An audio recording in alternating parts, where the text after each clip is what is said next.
All right, so let's look at just some examples here. And I'm going to do some with the negative exponents because that tends to be the place where a lot of people will struggle with these, and so I want to make sure that we get some good practice in with that. Okay, so this one, I'm going to have a fraction inside parentheses here. So I'm going to have, let's see, 18 x to the negative fifth, y to the third, over 2 x to the fourth, y to the negative fourth, all raised to the negative 2 power. So there's a couple of different places that you can start on this, and I think some people right off think about wanting to distribute that negative 2 through first, and that is a place you definitely could start on there. Other students think about, okay, well, what if I simplify everything inside first and then distribute that through, right? Or you could flip everything so that this negative 2 is no longer a negative 2, but it's a positive 2. So I'm just saying there's a lot of different places you could start on these and you'll still get the correct answer on it. So I don't want you to be like worried, well, what do I have to do first? One thing to keep in mind on these, that you're asked to simplify, and you know things are simplified when there's no negative exponents left. Okay. There's no parentheses, and your variables are together. So those are the things that you need to focus on, because sometimes it's hard to know, am I done? Am I not done? When am I done? So these are the 3 things that you're focusing on these type of problems when it says to simplify, that you need to make sure is done. So I'm going to choose to start off by getting rid of this negative 2 power and changing it to a positive, right? So that means what I'm doing, right, because remember when anything's raised to a negative power, we're just flipping the fraction. So everything on the top is going to the bottom, and everything on the bottom is going to go to the top. Right? So that's what I'm going to do first. And just how it's written there. So this negative 4 on the bottom isn't going to change. Right? We're just working on getting rid of that negative there on the top.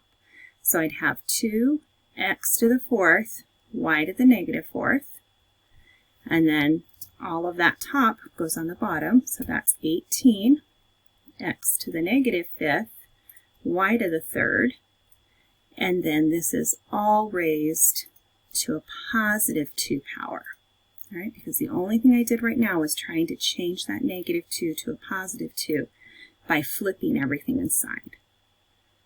Okay. Is everybody okay to that part? Raise your hand if you have a question there, or speak up. Okay, and then from here, I'm going to go ahead and distribute my 2 to everybody. All right, so I'm going to give everybody that power of 2. I'm going to do this here. Make sure you don't forget that you're giving that, the numbers out in front, the power also. All right. And that's usually the part that tends to be forgotten.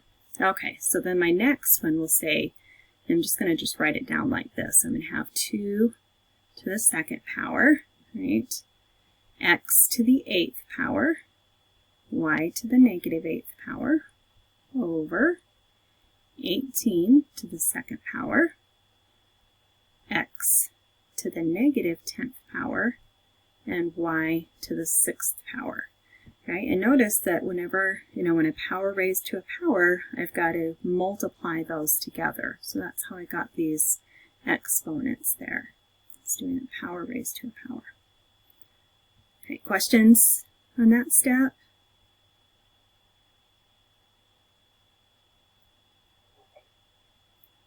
Okay. And then from here, I just want to flip everything, that is negative to where it's going to be positive. So this guy is unhappy upstairs, so I'm going to flip him downstairs. This guy is unhappy downstairs, so I'm going to flip him upstairs. All right, so it's just a lot of this flip-flopping that you have kind of taking place here. So then that means, all right, everybody that's still happy, still positive, is still going to stay upstairs. All right, so 2 squared is 4. Just leave it like that if I want to. And then x to the 8th. Right? But then also upstairs, I'm going to have this x to the 10th. Because that one's negative downstairs. When I flip it upstairs, it'll be positive. Right? And then, what is 18 squared? 324. And then my y to the 8th, right, that was upstairs, is going to come downstairs, y to the 6th. Still happy downstairs, we'll put it down there.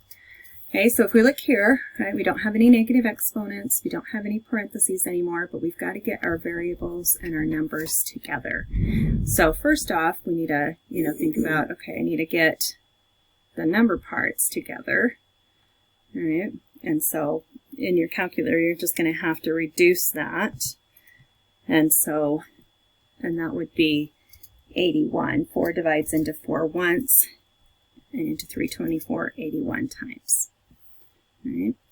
And then we'll do our x's, get those guys together, and then also do our y's, get those together. Okay. Questions here at this point? Make sure I'm being really clear. So on the top, we only have a 1 as far as the number goes, so we don't need to leave it there because we're also going to have some x's there. But if you want to leave that, you can. And then since we're multiplying these, then we add the exponent, so that would be x to the 18th. And then on the bottom, we have the number 81. And then again, these are multiplied together, so we'll add the exponent, so that would be y to the 14th.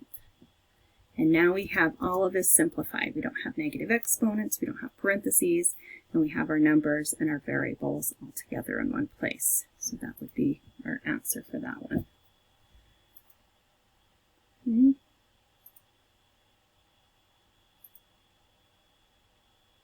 You guys are being so quiet today. Are you feeling pretty good about these properties of exponents? Raise your hand if you feel like you've got a pretty good handle on properties of exponents. Do you know where your little hand button is? Do you think you could give us another problem like that? Of course. Yeah, let's do one more, and this time I'll just have you guys work through it. Give you a few minutes to do it on your own, and then we'll come back together. How did you get the 1x? Because when I reduce this fraction here, right, 4 divides into 4 once and into 324 81 times. You don't have to have that 1 there. In fact, I probably wouldn't put it there, but sometimes students, they feel better if they have it there. So it's up to you. You could have just had x to the 18th in the top without one. Okay, good question. All right, let's try another one then. I will let you guys do this one on your own. See what you can do here. So it'll be kind of similar to it. Let's do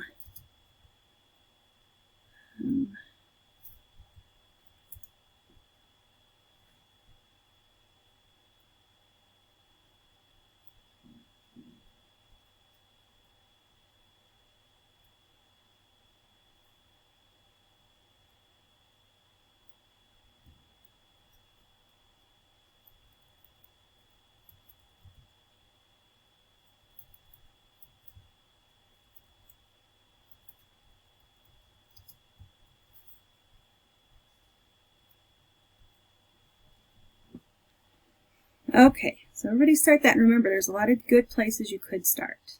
Okay, you don't need to start it the way that I did the other one. So you decide from here. I'm going to give you a few minutes to try it.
Now when you have an answer there, just go ahead and use the little hand raise button so I know that you have something.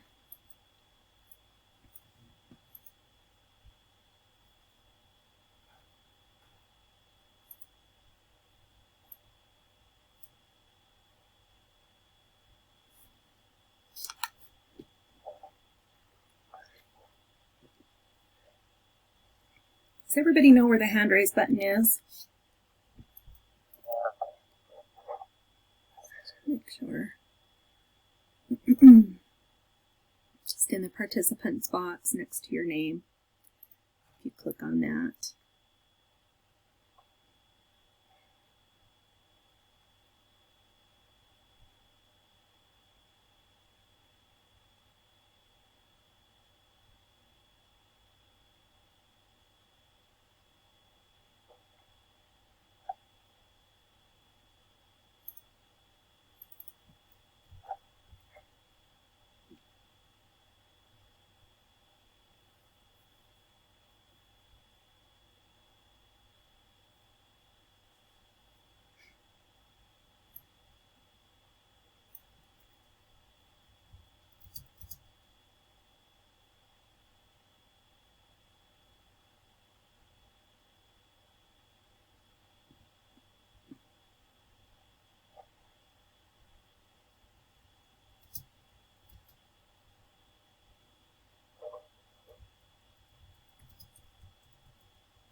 Okay, I only see one person with their hand up, so when one person's done,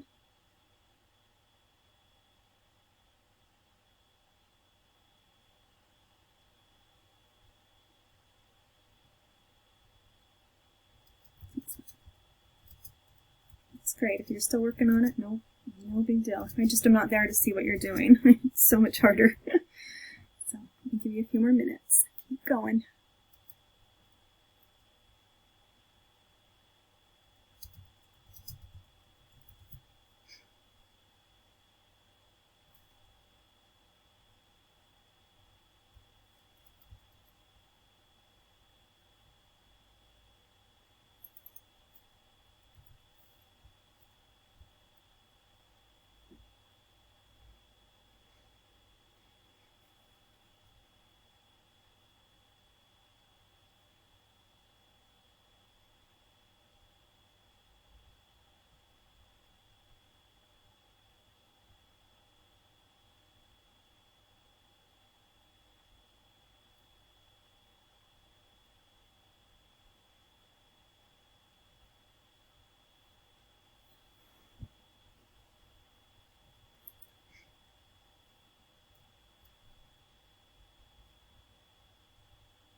Okay. Would somebody be willing to tell us where you started on this? Because there's a lot of good places to start, but let's just talk about some of those places.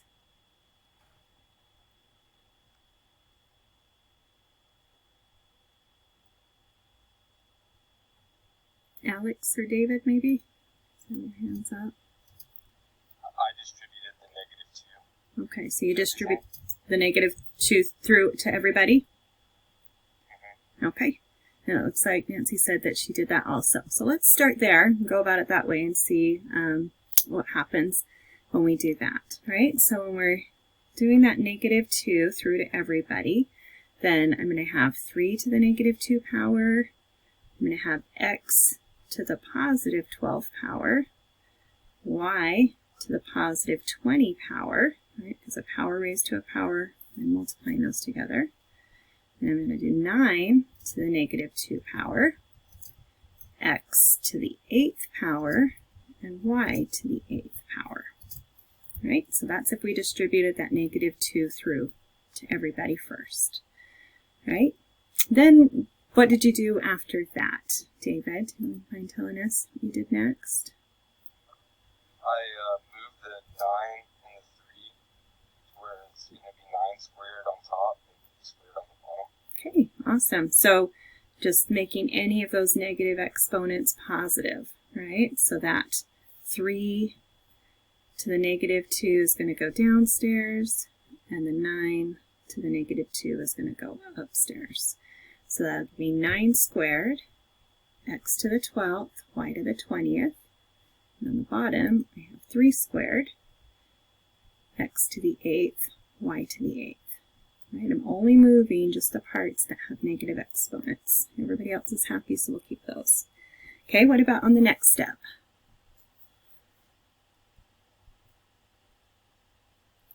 Anybody want to chime in and say what you would do here?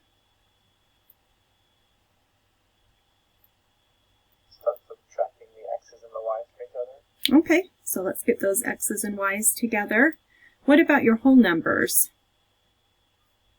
Along with making that a 9 and 81, that 3 and 9. Okay, yeah, so let's do that on the next step too. So we'll have 81 and then 9 on the bottom, right? And then if I get my x's together, that's these guys, right? And one way you can think of this is, where are there more x's? Right, there's more x's on the top. How many more are there? Well, there's 4 more. And so that's how I get that x to the 4th. The other way that you could do it, right, would just be do x to the 12 minus 8 power, right? But sometimes it gets confusing to people to know, is my x going to be on top or on bottom, right? But it's always going to be where there's more of them. And then kind of the same thing here, right? And there's more y's on top, so my y is going to end up on top. How many more? There's 12 more. Okay. And then the last thing that we can do is simplify this. 81 divided by 9 is 9. And so 9 x to the 4th, y to the 12th would be your answer there.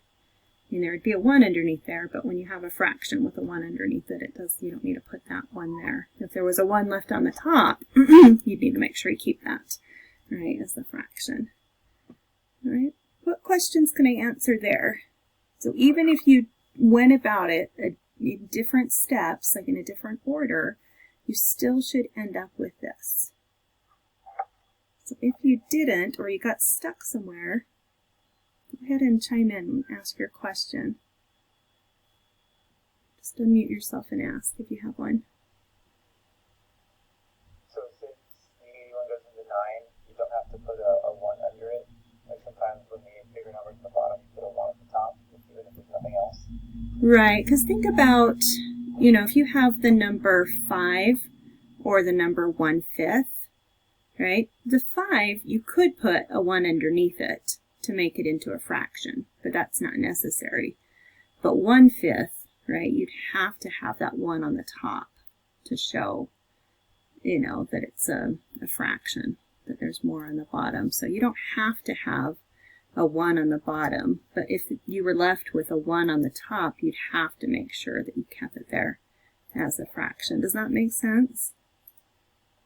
I mean, and when in doubt, if you're not quite sure, you could always just put that 1 underneath there. That's, that's not wrong. So we usually just try and simplify it as much as we can there. Okay. Any other questions on that one? Okay, are there different types of questions that you want to look at with these? Do you want to try a different type of these with some negative exponents, but maybe that look a little bit different, where it's not all raised to a negative power like that? Or Yes, more of these would be good. okay, let's do a few more of these tonight. Okay, let's try one like this now. I have, let's do,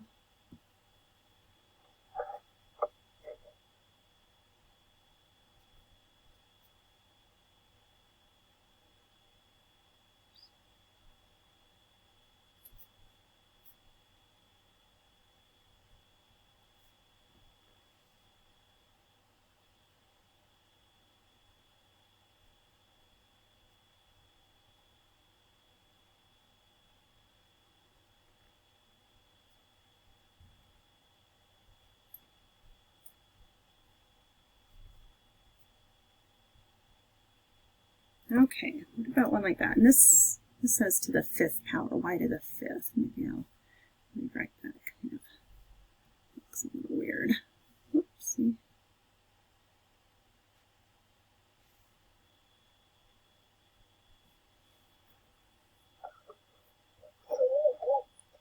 Okay, so somebody just tell me, before I let you just go on this, where do you think a good place to start this would be? There's a lot of good places, but what are you thinking? Where would you start? So for this, can you take those and put each on the opposite side, get the -3 and the -2 positive? Can you do that with this type of equation? Yeah, so I could take this whole thing and put it downstairs, right? But everything inside has to be written the same. But it would just be a +3 exponent on the outside. And then on the bottom, right, all of the bottom could go upstairs. And then that -2 on the outside would become a +2. So that would be a great place to start. That's where I would start. Okay. I think it's an extra step, but either way. No, I think it sounds like a good plan. So, okay, and some people might think to distribute the negative exponent through to everybody. You could do it that way too. So, okay, go ahead and start that. I'll give you a few minutes to try it. So that's where you'll know if you're getting stuck, where I can help you. But make sure you're speaking up, because if you're getting stuck somewhere, somebody else in the class is getting stuck in the exact same spot, I'm sure.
That we could take this.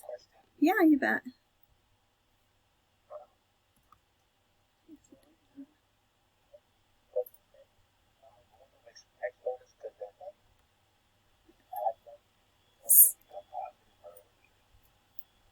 Say that one more time. Can you speak a little louder?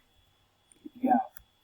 So you know how if the exponents are negative, we gotta move them around? Yeah, after you've got to get rid of the parentheses first, though. Yeah, I mean, once I do that. Uh-huh. So do we add them together? So, like for example, if it was if both the the exponent of 4 were both positive, we add that, or what do we do? It depends on how they're connected. Remember, if you're connected by multiplication, so if they're both on the top together, or if one's on the top and one's on the bottom, right? So if we had like x to the 4th over x to the 3rd, well, since it's connected by division, then we subtract those exponents. So x to the 4 minus 3 power, or just x. But if they're both on the top, x to the 4th times x to the 3rd, and it's connected by multiplication, then we add those together. So that would be like x to the 7th. Does that make sense? Yeah, that was my question. Thank you. You're welcome. Okay, so we said we're going to first start, and you could have started in a different place, so the work might look different as you go along, but still in the end it should work out to be the same. So if we're trying to take all of this, right, and put it downstairs, right, then everything inside stays the same, that 2x to the negative 4th, y to the 5th. The only thing that's changing is that exponent on the outside is now a +3, not a -3. Right? And then if we do the same thing on the bottom stuff, right, take all of this, since it has a negative exponent, if we put it upstairs, then everything inside stays the same, right, whether they're positive or negative exponents, it doesn't matter. The only thing that's changing is the one on the outside is now becoming positive, right? And now we can distribute those, that exponent through to everybody. So that might be a good next step to do there. All right, so if I distribute it through, I get 3 to the second power, so that's 9. And then x to the 4th to the second. Remember, we're going to multiply these when it's a power raised to a power, right? So if we have x to the 4th squared, that's x to the 8th. Power raised to a power is when we multiply. So x to the 8th, y to the 10th, z to the 6th, and then on the bottom, 2 to the 3rd power, right, means 2 times 2 times 2, which is 8. Right, so we have 8 on the bottom. And then x to the negative 12th, I'm distributing that 3 there, and then y to the 15th. Okay. And then we just need to make sure that we get all of our variables together, and if there's any numbers that we reduce that fraction if we can. Well, 9 and 8 don't have anything in common with each other, so 9 will stay on the top, 8 will stay on the bottom. Right? When I look at my x's, right, well, that negative 12 is going to flip upstairs. Right? So I really have x to the 8th times x to the 12th. Right? So if I flip it upstairs, then I will combine those together next time. And then on the y's, right, on this one I want to look at it and say, okay, well, there's more y's on the bottom than there are on the top. How many more are there? Well, there's 5 more. So I know I'm going to be left with y to the 5th on the bottom. And if you tried to do this out to the side, and some of you may have went this way, and it's just fine if you did y to the 10 minus 15 power, that gives you y to the negative 5th, and then you have to flip it so that it's downstairs at that point. All right? So I was just kind of like, the way that I'm telling you here usually helps students rather than dealing with these negative exponents and stuff. Just look to see, okay, where are there more y's on the bottom? How many more are there? That's where they're going to end up. Okay, and then z to the 6th doesn't have anybody to combine with, so it'll stay on the top. Right, and then the last step, let's just get those x's together. You may have done that already in the same step, but if not, that should be x to the 20th, because you're adding those together, z to the 6th, and then y to the 5th is on the bottom. Okay. How many of you were able to get that? Let's see. Yeah, I got that. Perfect. Okay. And Nancy, can you talk about what you did there?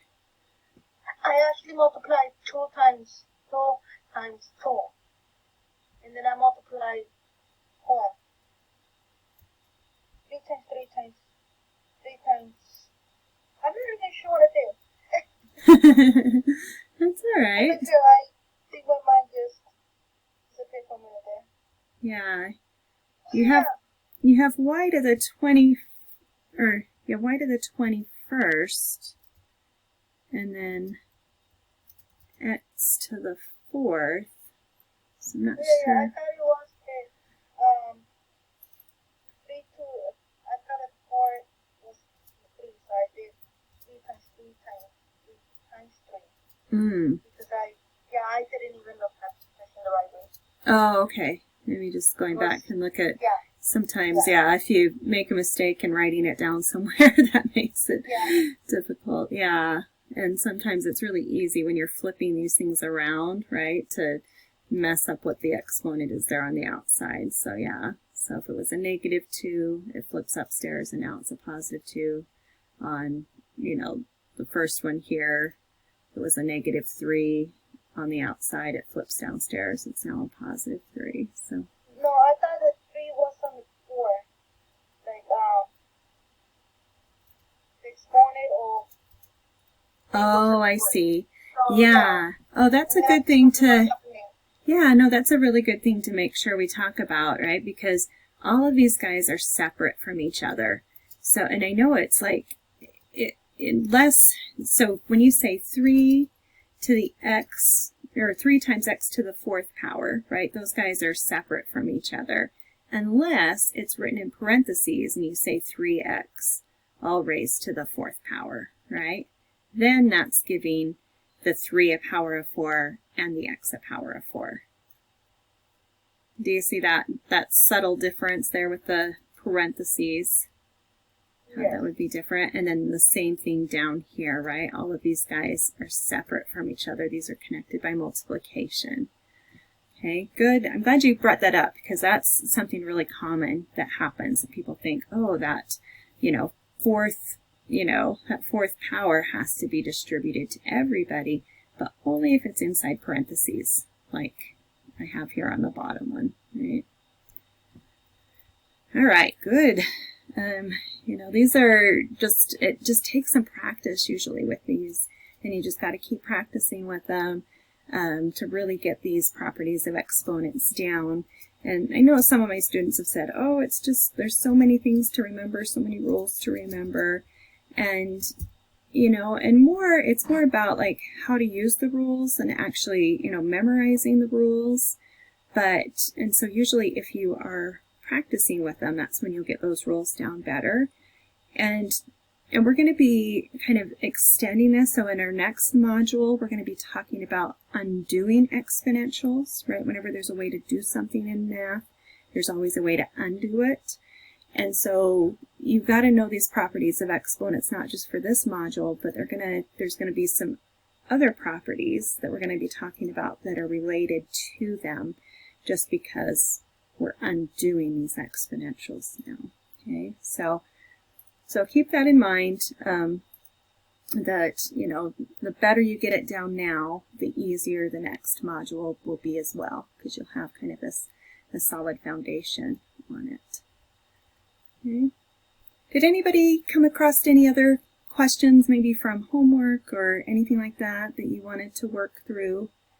I think a few people have joined since I asked the first time, so just want to make sure you get any questions from homework answered, because if you have a question on the homework, somebody else in the class probably has that same question.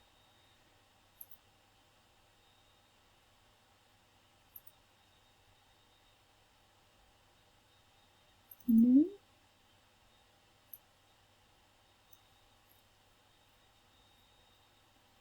All right. Well, I want to also look at some with simplifying radicals, and make sure that everybody is feeling comfortable with how to do radicals as well. Some of your classes you may not have gotten to radicals quite yet, just because I know that the Monday, Wednesday classes were have kind of fallen behind. It's not your teacher's fault by any means, but it's just because of all the Mondays that we've had off and stuff. So, but even if you're not quite there yet, it would be good to kind of see this and, be prepared for it when you get there. And maybe just being able to see it a little bit of a different way. I might, explain it a little bit different than the way your teacher did, but I just want you to always use what works best for your brain. So that's what I want to do there. So I'm going to write down a few questions. Actually, let's work through one together first and talk a little bit about simplifying some things.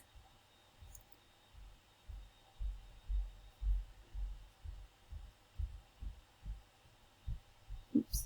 I don't want to say exponents. I'll just say radicals. Sorry.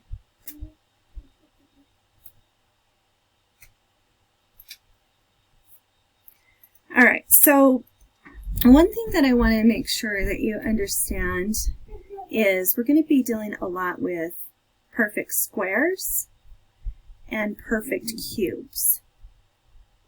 And if you can get these things memorized up to a certain point, it's going to make these radicals a lot easier and other things that we do in math a lot easier. So what I mean by perfect squares is if you take a number and square it, so 1 squared is 1 times 1, which is just 1. Right? 2 squared is 4, so 4 is a perfect square. 3 squared is 9. 9 is a perfect square. Okay, and so on. So 4 squared is 16. 5 squared is 25. 6 squared is 36. And then I would say that you should get memorized, all the way up through 12 squared is 144. All right, if you can, see all of these numbers, on the right side of the equal sign here, these are all perfect squares. Right? And then also we'll be kind of dealing with perfect cubes as well. So perfect cubes just means if you take a number and cube it, right? So 1 cubed means 1 times 1 times 1, which is just 1. So 1 is a perfect cube, right? It's a perfect square. It's also a perfect cube. 2 cubed is 8, because that's 2 times 2 times 2, right? And then 3 cubed is 27. 4 cubed, 4 times 4 times 4 is 64. And then 5 cubed is 125. So all of these numbers is 1, 8, 27, 64, 125. Those are all perfect cubes. Okay? And so just kind of having those numbers in your mind and thinking about them when you come across them will make things a little bit easier when we're kind of going through these radicals. And so I want to talk about just how to simplify radicals.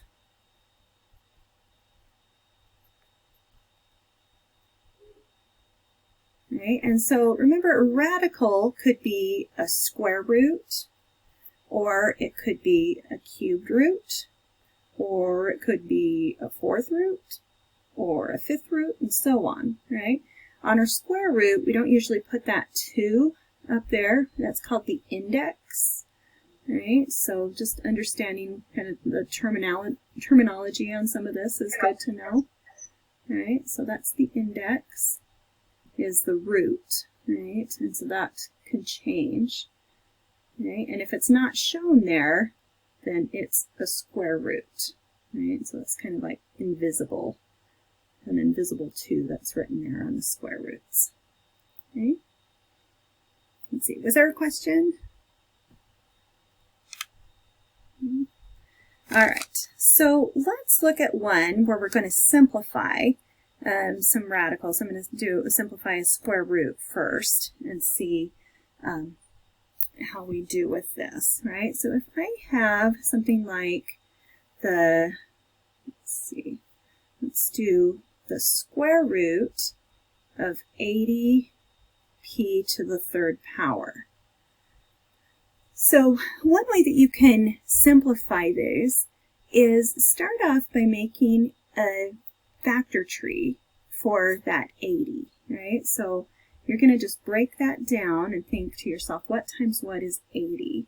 Well, 8 times 10 is, and it doesn't matter where you start. In the end, you'll end up with all the same numbers on these factor trees, but you're going to keep going until they're all prime numbers. So 8 breaks down to be 2 times 4, and 4 breaks down to be 2 times 2, and then 10 breaks down to be 2 times 5. Okay, now let me use a different color to kind of circle these with. Oops, I didn't pick that up. So I've got 2, 2, 2, 2, and 5. Right? And so when I write this in my radical now, inside my square root, I'm going to write all of those prime numbers in there. So 2 times 2 times 2 times 2 times 5. But then I also have p to the 3rd power which breaks down to be p times p times p. Right? And since this is a square root, right, that invisible 2 there, that square root is telling you how many of the same numbers you need in order for it to come out as that number. So when we have a square root, things have to be in pairs. Right? If it was a cubed root, you'd have to have things, in 3s. And if it was a 4th root, you'd have to have things in 4, groups of 4. And so I'm just circling what gets to come out of the square root, and the stuff that I didn't circle has to stay inside still. Okay? So that means, so a 2 gets to come out, and another 2 gets to come out, and when they come out, they multiply. Okay? And then times p, and then left inside is my 5p. But then we want to simplify this up more. Remember that whenever anything comes out of the square root, right, it's going to multiply by anything else out there. So 4p times the square root of 5p. And that would be your answer on that if you're asked to simplify the square root of 80p to the 3rd power. Okay. All right, Joe, did you have a question? Joseph?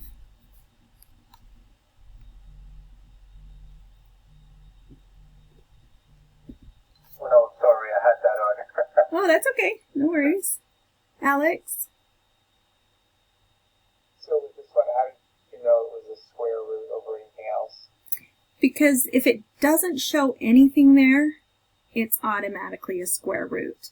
If it's going to be a 3rd root, they'll write the 3 in there. If it's a 4th root, they'll show the index as a 4. So if it's just empty like this, then it just means a square root. It's like there's an invisible 2 that's there. They just don't put it in because that's just kind of, you know how in math there's like invisible 1s and stuff everywhere? That's kind of the same thing that happens here. So if there's not something shown, it'll be a square root. Okay, thank you. What other questions you guys have on that, on simplifying those radicals?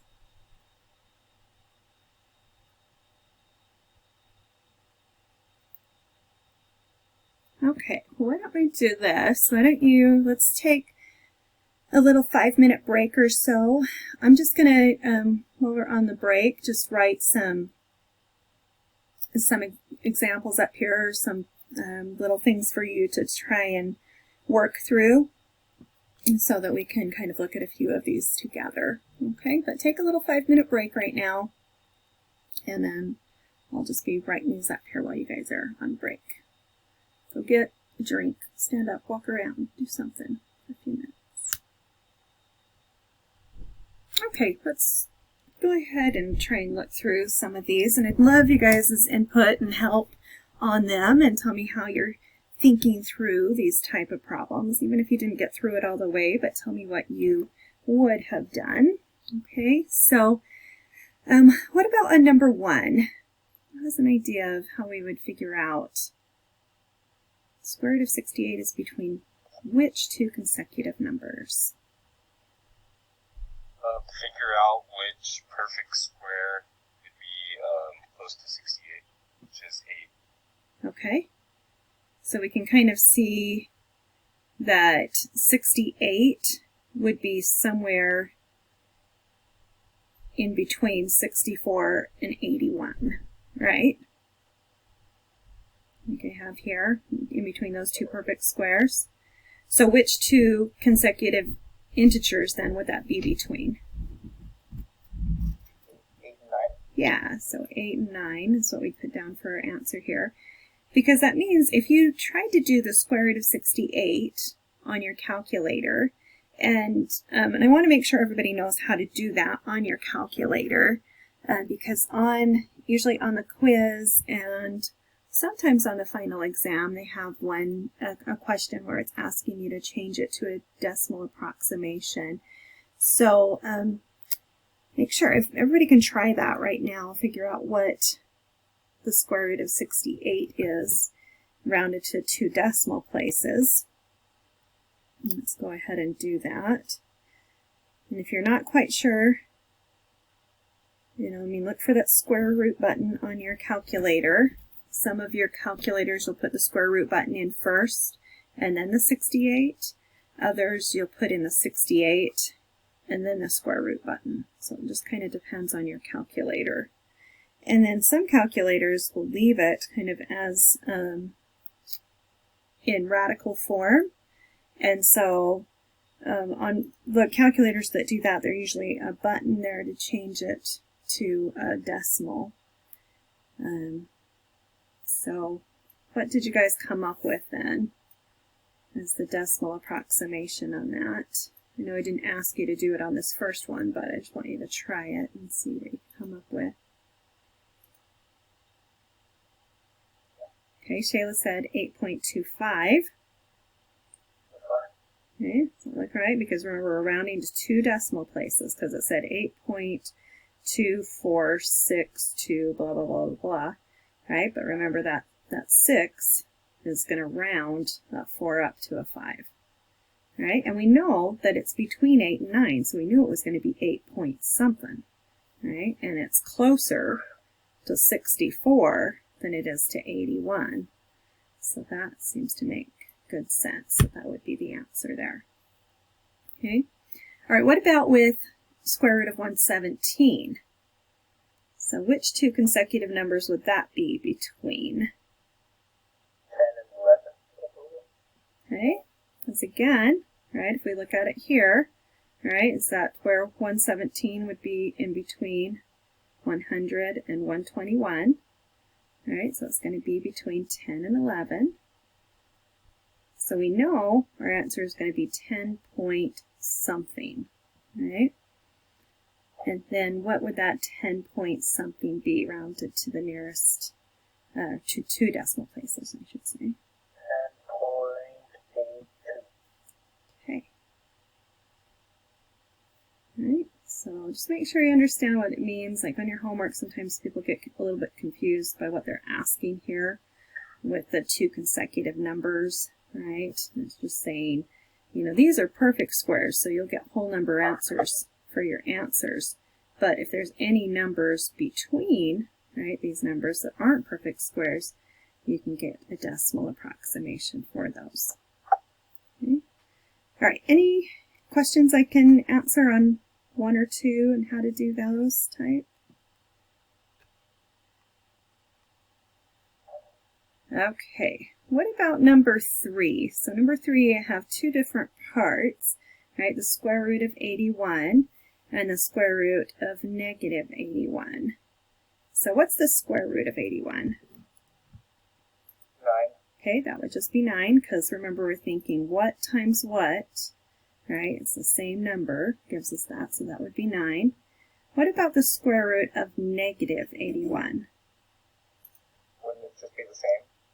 Not a real number. A real number. Okay, why is it not a real number? Can somebody... You can't have 2 negatives equal a positive.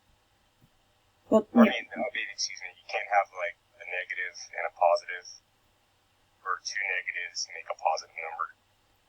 yeah, or yeah, two negatives won't end up being a negative number, right? So if we're trying to think of what number times itself gives us negative 81, right? Well, negative 9 times negative 9 doesn't work, because negative times a negative gives us a positive number, not a negative number, right? And you can't have one being a negative and one being a positive, because the rule is these have to be the same number, right? So there is nothing in the real number system that will work. So we'll just say it's not a real number. I'm trying to remember on your homework if they maybe say DNE on this is what you would kind of put if it doesn't exist. Okay. Yes, on the homework it's D and E. Okay. You have to do it in capital letters. Oh, do you have to do it in capital? Good to know. Yeah. See little picky things like that, and you're like, what? Right? So But yeah, and so we say it's not a real number because later you'll learn about, and maybe you've heard about these or learned about them in other classes, but you can, in the imaginary number system or in the complex number system, you can take the square root of -1. But in the real numbers, which is what we're dealing with, right, it doesn't exist there. Okay. All right, what about number 4? Let's see.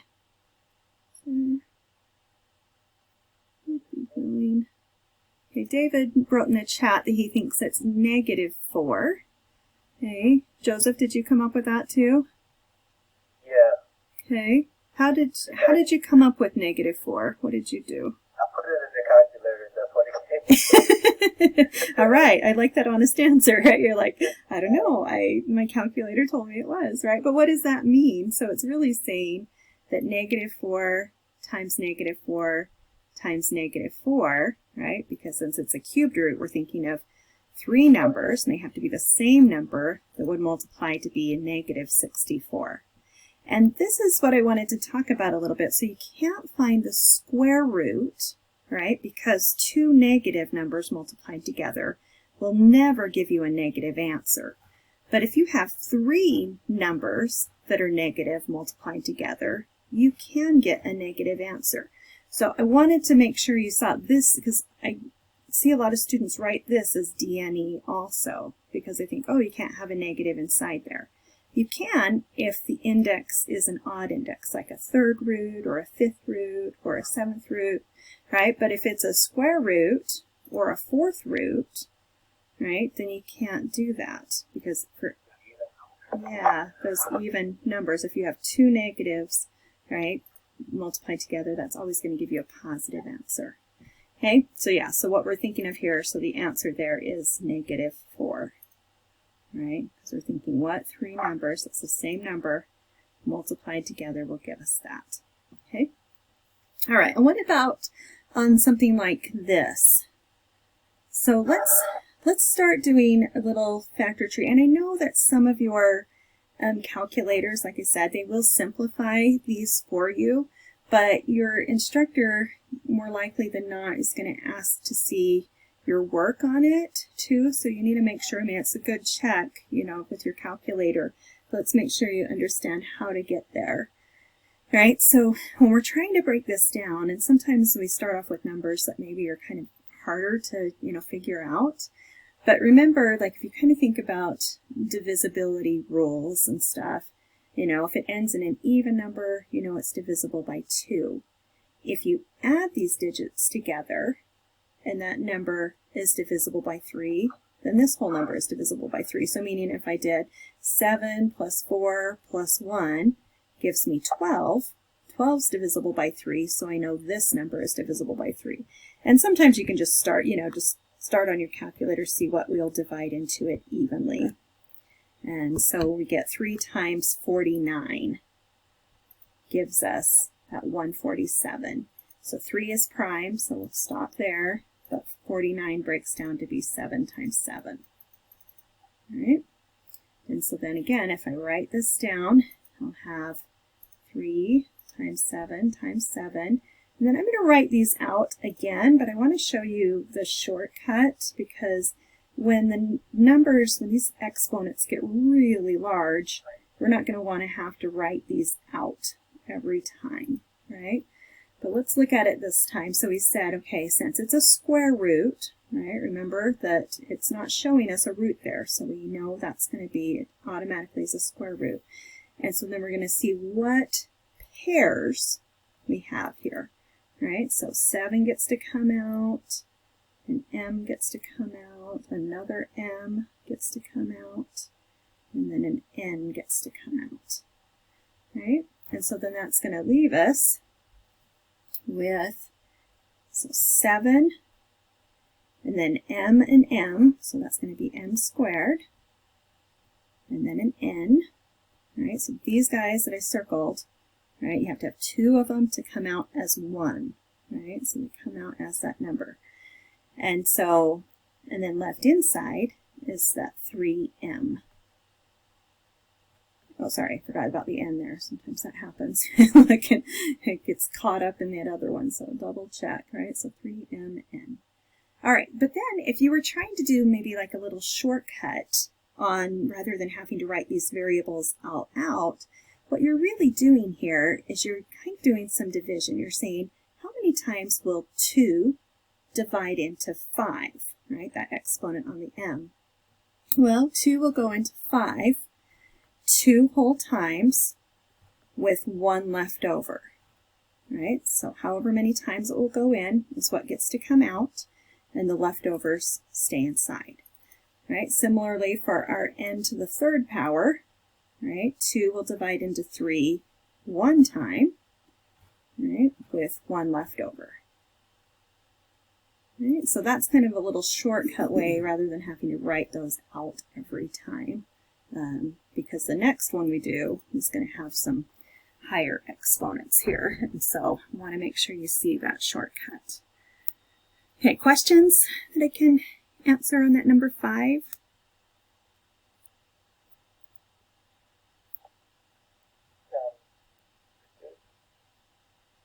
You feeling okay about that?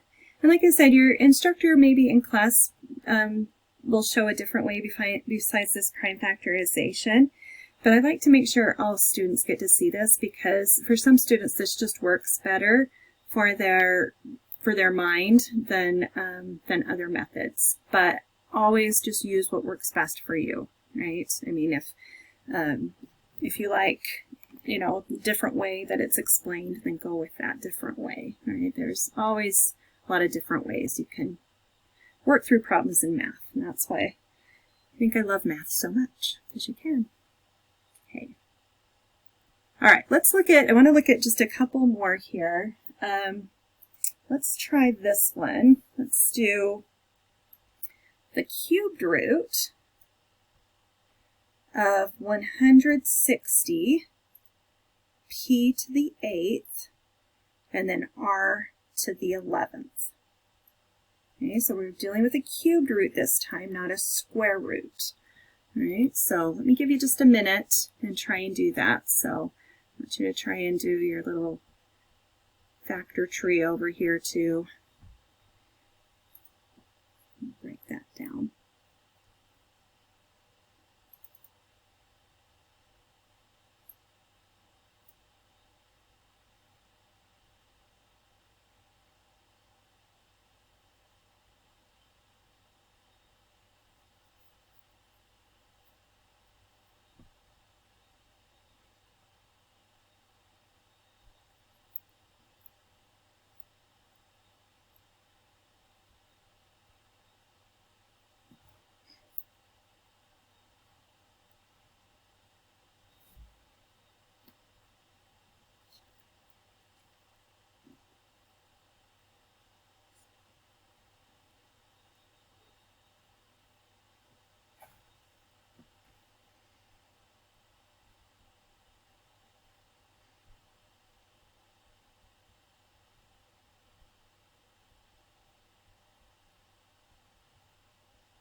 All right, so I did the prime factorization over here to the side, and so I'll see if that's what you came up with. Remember, it didn't matter where you started on this. In the end, you should still end up with the same thing. There should be 5 2s and then a 5.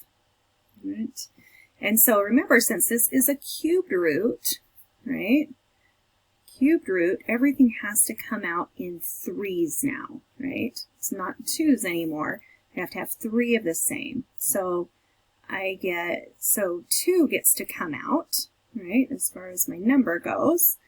And then this 2 times 2 times 5, I'm going to multiply back together, and it's going to stay inside. All right, so let me kind of write this down here. I'm going to keep some space here in the front and back behind it here. All right, so I know my 2 gets to come out. All right, but let's look at the exponents now. Remember, like the shortcut that I said here, we're thinking how many times will 3 divide into 8? So how many times will 3 go into 8?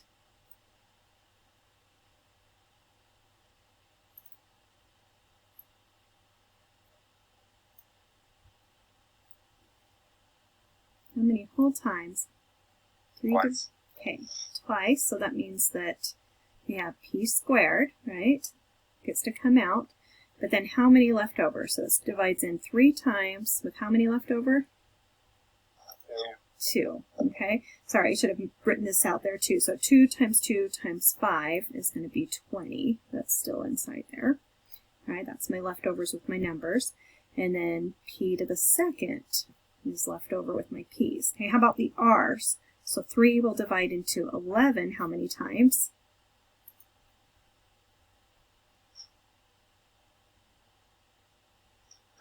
3 times, right? Because 3 times 3 is 9. And so then that means there will be 2 left over. All right, and make sure you remember that cubed root there. Like if you leave it blank, then that means it's a square root. So you've got to make sure you put that little index in there. But that's what you should get for the answer there. So 2 p squared r to the third, then times the cubed root of 20 p squared r squared. Questions on that one?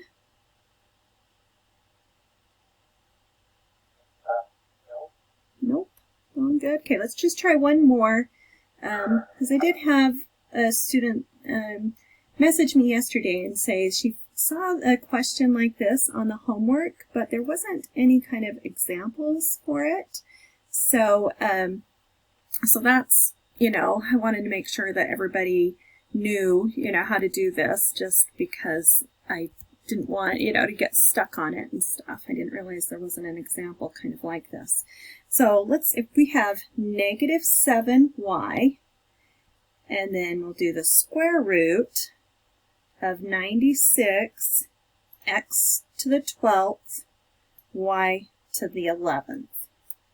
All right, so we've got some numbers and variables out here in the front, right? And so when you take things out, they're going to be multiplied by the numbers. Remember, when anything comes out of the square root to the outside, it multiplies by the things that are out there. Okay, so let me give you just another minute to try and do this one. Start with that, breaking that 96 down into its prime factorization.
All right, so when I broke this one down, originally I forgot about this 2 that was up there. So that's usually why I go through and circle them all, you know, over here just to make sure I don't forget any of them there.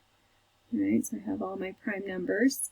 So you should have 5 2's and then a 3, right?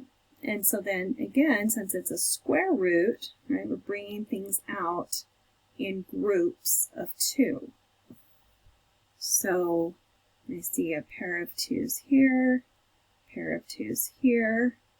All right, so let's just work on the number parts first of all. So when those 2's come out, remember those are going to be multiplied by this -7. So let me bring those out. Okay. And then inside, I'm going to kind of at the same time, oops, I have to do that as a black. It doesn't register.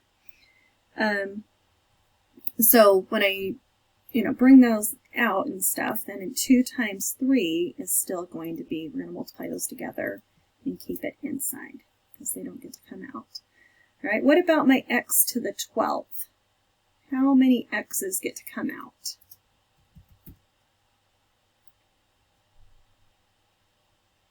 6. Yeah, because you're just doing, remember this is an invisible 2 here. So how many times will 2 divide into 12? And that's 6 times with none left over. So all of the x's got to come out. There's no x's left inside here. Right? And then if we do that with the y's, remember we already had a y that was here. Right? And so we're thinking of it this way, right? So 2 will divide into 11 5 times. Right, so I'm going to have times y to the 5th, and then there's still a y that's stuck inside there. Right? I didn't need to make that so huge there, but oops. Okay, but now let's simplify what we have on the outside here, because that looks a little bit of a mess. Right, so -7 times 2 times 2, so -7 times 4 is -28. There's nothing to combine with the x's, so that stays as x to the 6th. But what are we going to have for our y's? That'd be y6. Yeah, because there's like an invisible 1 on that, right? Remember, we're adding those exponents together. When you multiply, like y times y to the 5th, right? Since it's connected by multiply, you add those exponents. So y to the 6th, and then inside is 6y. And that would be our answer there. Okay, so the one that somebody was saying there, is a question like this, but not on the homework, is when there's a letter on the outside, what to do with it. But remember that it doesn't really change anything. It's just whenever you're bringing anything out, you're always multiplying, whatever is out there together. Okay? Questions on that one?